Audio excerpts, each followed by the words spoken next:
Hello viewers, কেমন আছো সবাই? আশা করি সবাই খুব ভালো আছো। আমিও ভীষণ ভালো আছি। আমি উর্মিলা রোজকার মতো নিয়ে চলে আসলাম আর একটা নতুন ব্লগ। আজকের ব্লগে কী আছে সেটাই ভাবছো তো? হ্যাঁ, আজকের ব্লগটা একটু অন্যরকম। তার কারণ তোমরা দেখতে থাকো, তাহলেই বুঝতে পারবে। তো কে কোথায় থেকে আমার ভিডিওটা দেখছো অবশ্যই কমেন্ট সেকশনে জানাবে। আর যারা আমার চ্যানেলে নতুন তারা সাবস্ক্রাইব করে পাশে থাকবে। তো এই দেখো, বাবার বাড়ি থেকে আসার পথে তোমাদের এই যে একটা শিব মন্দির, তো দৃশ্য কিছু ক্যাপচার করেছি। তো এখানে একটা নদী দেখাবো, সেই তার সম্পর্কে কিছু বলবো। এবং এই যে রাস্তায় যাচ্ছিলাম, দেখো কত গরু। এই দিকটা একটু গ্রামের দিক, তো এটা অ্যাকচুয়ালি কাটোয়া। তো দেখো সব গরু। এই যে একটা মন্দির, এটা হলো এই যে অজয় নদী। এই অজয় নদী বর্ষাকালে একদম বিকরাল রূপ নেয়। আর পুরো এই যে আশেপাশের ওই সাইডে গ্রাম রয়েছে, সেই গ্রাম পুরো ভাসিয়ে নিয়ে চলে যায়। এই যে অজয় নদী দেখতে পাচ্ছ, এই অজয় নদীর ওই পিঠে একটা গ্রাম আছে। আমি যখন অনেক ছোট্ট ছিলাম, ক্লাস 1-এ পড়ি বা ভর্তি হই নাই, তখন আমরা ওই গ্রামে থাকতাম। আমাদের পুরো ফ্যামিলি বা আমাদের পুরো সবাই ওখানেই থাকতো। তো এই যে অজয় নদীর যে ভাঙনে প্রায় গ্রামটা শেষ হয়ে যাচ্ছে ধীরে ধীরে। এখন আছে অল্প সংখ্যক মানুষ রয়েছে, সবাই কাটোয়ার দিকে চলে এসেছে।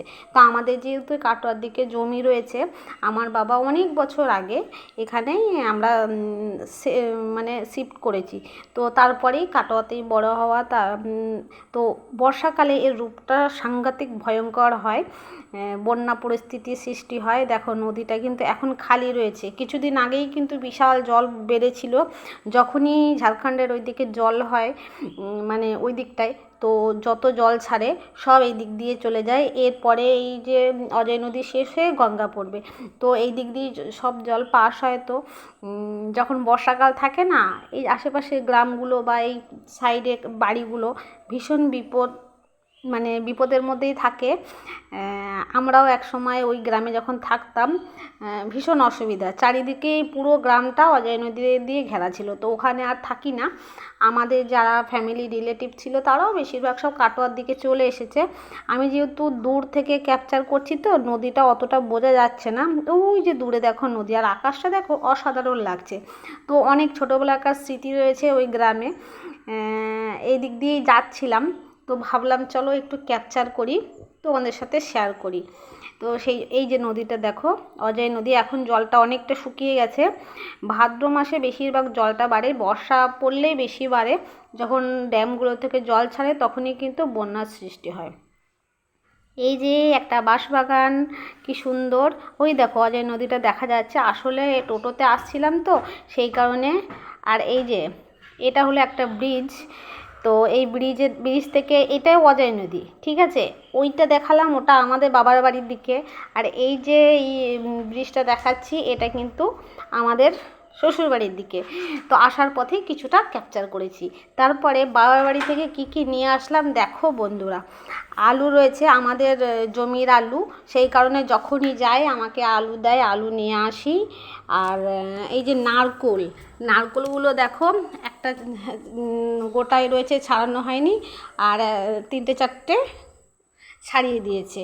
আর এই যে শশাগুলো প্রায় শেষের দিকে, তো সেই কারণেই শশাগুলো একটু কুচোই হয়। তো এগুলো সব জমির। আর এই যে করলা, এগুলোও আমাদের জমির। আর এই যে বেগুনটা দেখতে পাচ্ছ, বেগুনটা আমাদের গাছের। আমার একটাই গাছে বেগুন ছিল, সেটাও মা আমাকে তুলে দিয়ে দিল। আর এই লঙ্কাগুলো আমাদের বাড়ির গাছের।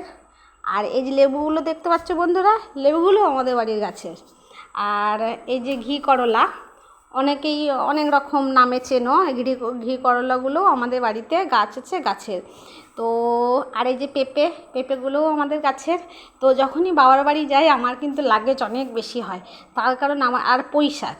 এই যে পুঁই শাকের ব্যাপারে কিছু কথা আছে। আমি প্রত্যেকবার যখনই বাবার বাড়ি যাই, আমি প্রত্যেকবার পুঁই শাক নিয়ে আসি। কিন্তু কচু বা কুমড়োর অভাবে রাঁধা হয় না, ফ্রিজে পড়ে থেকে নষ্ট হয়ে যায়।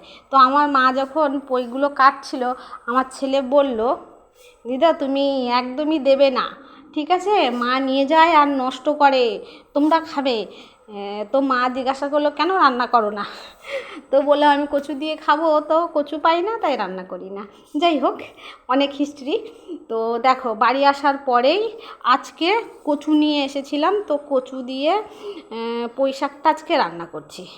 আজকের ভিডিওতে পুঁই শাক রান্নাটাই দেখাবো। আর আমার পুঁই শাক রান্না ভীষণ ভীষণ ভালো লাগে, বিশেষ করে কচু আর কুমড়ো দিয়ে। তো দেখো আমি কেটে নিয়েছি কচু, আর এতে না খোসা সদ্য আলু দিলে না টেস্টটা একটু আলাদা রকম হয়, ঠিক গ্রাম্য পদ্ধতিতে যেমন আমার মা রান্না করে সেইভাবেই, বা শাশুড়ি রান্না করতে দেখেছি সেইভাবেই। রসুন, একটু আদা, কাঁচা লঙ্কা সব কেটে ধুয়ে নিয়েছি। তো দেখতেই কত সুন্দর লাগছে, আর রান্নার পরও তো অসাধারণ লাগবে। সব থেকে ভালো লাগে ডাঁটিগুলো চিবিয়ে চিবিয়ে খেতে আমার ভীষণ ভালো লাগে। তো আমি সব কেটে রেডি করে নিয়েছি। তো কে কোথায় থেকে ভিডিওটা দেখছো বন্ধুরা, আমার ভিডিও ভালো লাগলে অবশ্যই লাইক কমেন্ট করে পাশে থাকবে আর নোটিফিকেশান অন করবে। আর তরকারি হবে সয়াবিন আলুর তরকারি। আমার ছেলে যেহেতু কচু ঘেঁচু এসব খায় না, বা পই এসব খায় না, সেই কারণে আমি সয়াবিন বানিয়ে দেবো আমার ছেলের জন্য।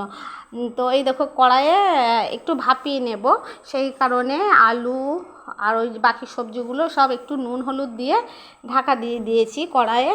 তো এটা একটু কিছুক্ষণ সেদ্ধ হবে। তো সেদ্ধ হওয়ার পরই এটাকে রান্না করব। সেদ্ধ করতে দিয়ে দিয়েছি, তার কারণ তেলে দিই না, তেলে দিলে টেস্টটা অন্যরকম হয়। আর এই যে সর্ষে বাটা দিয়ে রান্না হবে, সর্ষে, শুকনো লঙ্কা বেশি দিতাম, কিন্তু কাঁচা লঙ্কা অনেক আছে বলে শুকনো লঙ্কাটা কম দিয়েছি। তো কাঁচা লঙ্কা, একটা শুকনো লঙ্কা আর একটু আদা দিয়ে সর্ষে পেস্টটা করে নিয়েছি। এই দেখো প্রায় কমপ্লিটের দিকে, সেদ্ধ হয়ে গেছে। আমি পেস্ট করা মশলা দিয়ে দিলাম, একটু নাড়িয়ে চাড়িয়ে দেখো ভালো করে মিক্সড করে নিচ্ছি। তো একটু ফুটে গেলে এটাকে নামিয়ে নেব। তো প্রায় ফুটে গেছে। তো এই দেখো একটা অন্য পাত্রে নামিয়ে নিয়েছি। তারপর কড়াইয়ে তেল দিয়ে শুকনো লঙ্কা আর পাঁচফোড়ন এবং রসুন, থেতো করে রাখা রসুন দিতে হবে। কিন্তু আমি তাড়াহুড়োতে শুকনো লঙ্কা খুঁজে পাইনি, তাই কাঁচা লাল লঙ্কা ছিল, তো সেটাই দিয়ে দিলাম এবং রসুনও দিয়ে দেবো। আর কড়াইটা ধুইনি, ওই তেলেই দিয়ে দিয়েছি। ভীষণ তাড়াহুড়ো ছিল, বাবা বাড়ি থেকে আসার পরে অনেক দেরি হয়ে গেছিলো। ভিডিও করব কি মানে অত তাড়াহুড়োতে হয় না, অনেকটা দেরি হয়ে গেছিলো। এই ভিডিওটা হলো বুধবারের, তো শেয়ার করছি আমি আজকে। তো এই দেখো রসুন দিয়ে নিয়ে ভালো করে নেড়ে নিচ্ছি। এই নেড়ে নেওয়ার পরে যে একটু লাল লাল হয়ে যাবে রসুনটা, ওই সেদ্ধ করা ওইগুলো সব দিয়ে দেবো ওর মধ্যে। কিন্তু একদম মশলা দেখো দিয়ে দিয়েছি, ভালো করে মশলা দিয়ে নাড়িয়ে নেবো। অনেকেই আছে মিষ্টি পছন্দ করে না, কিন্তু এর মধ্যে অল্প একটু চিনি দিলে বেশ ভালো লাগে বন্ধুরা। তো আমি কিন্তু একটু চিনি দিয়েই রান্না করি, যেটাই রান্না করি বেশ ভালো লাগে। চচ্চড়ি ঠিক এটা অনেকটা কচু আর পই দিয়ে চচ্চড়ির মতো, এটা গ্রামে এইভাবেই বানাই। তো তোমাদের আমার রেসিপিটা কেমন লাগলো অবশ্যই বন্ধুরা জানাবে, এবং আমার ভিডিও ভালো লাগলে লাইক কমেন্ট করে পাশে থাকবে। নতুন হলে আমার চ্যানেলে সাবস্ক্রাইব করে কমিউনিটি লেটার সেকশনে লেটার রেখে যাবে, আমি অবশ্যই তোমাদের সাথে।